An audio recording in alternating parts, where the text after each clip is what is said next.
Good evening, YouTube. Hardball Crazy here. Come back with a video. Quick video tonight. I got two cards from LCS and two card mail day, basically, and another card I'm going to show you to kind of correct my own error. Upon further review, as the video title says, my last video I mentioned that Jeff Kent was Hall of Fame playing days, active days, unless you're, like umpires and managers and executives and stuff, they're active in the game. Cards was number 240 in my collection.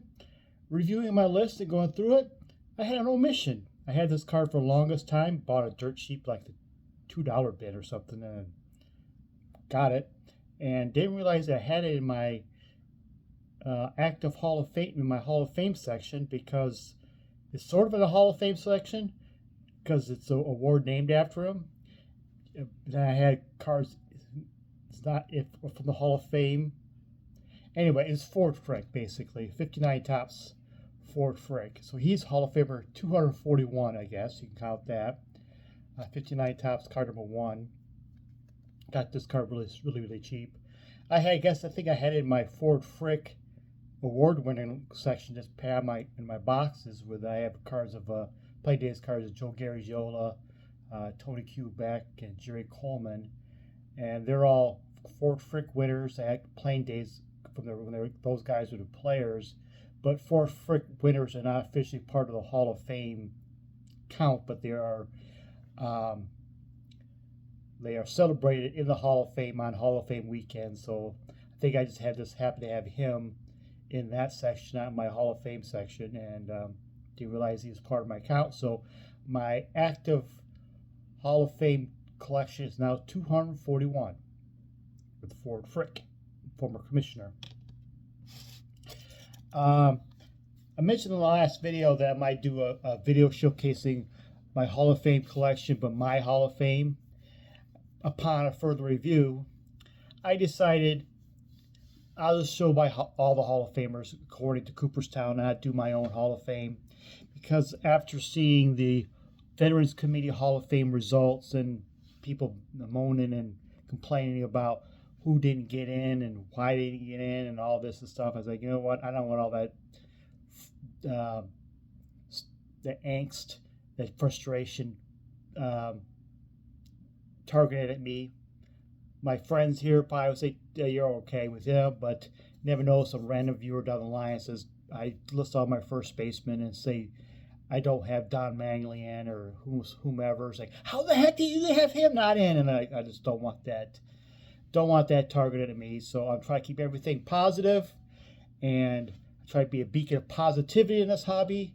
And so I'm just going to do, probably starting next week, I'll do position by position. I'll show all the Hall of Famers I have, a card of them in my collection of every Hall of Famer I do have, and go from there.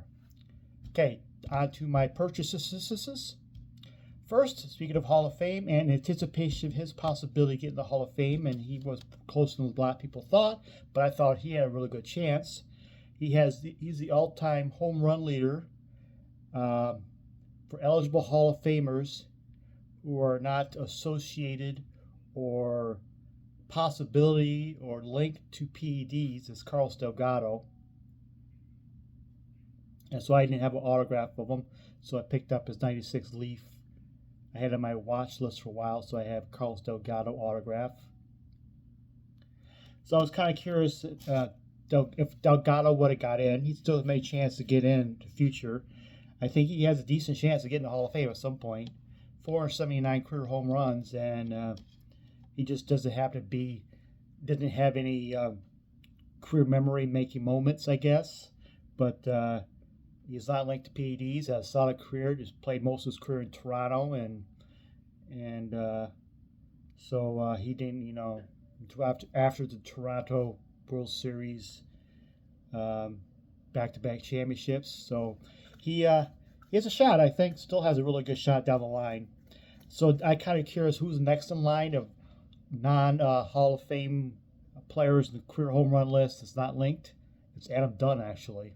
he has no shot at Hall of Fame. But right behind him, like 9 home runs or 8 home runs, right behind Dunn is Giancarlo Stanton. You'll pass him next year, and I think he has a really good chance at Hall of Fame. Anyways, on to the next one. Mitch at White Sox Card Fan Collector's video. He talked about a parallel that is kind of lost in the shuffle, and that's 2021 Topps 70th anniversary parallel, and I wanted to pick one up for my collection. It's numbered to 70.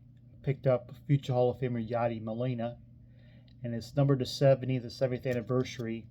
And if you look real closely to the border, it has the 70th anniversary logo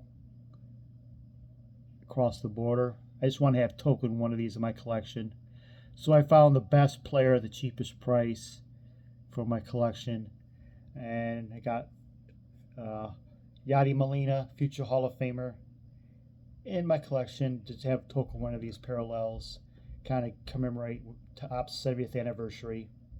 Sort of a modern day type collecting parallel that I like, not just another random shimmer, wave, colored, whatever. It actually has some significance to the hobby, some. And the last trip to the LCS, I working on my LK line run, and I picked up 2 I needed. One's the 1970 Topps, which is a bit of a high number. 70 Topps is notoriously off-centered, but it's okay. I picked up this one and the 1960 LK lines. Work on my LK line run. I was missing these 2. I have, I say, 2/3 of them. Most I need is in the 50s. But that's the video for tonight. Thank you for watching. Have a good night.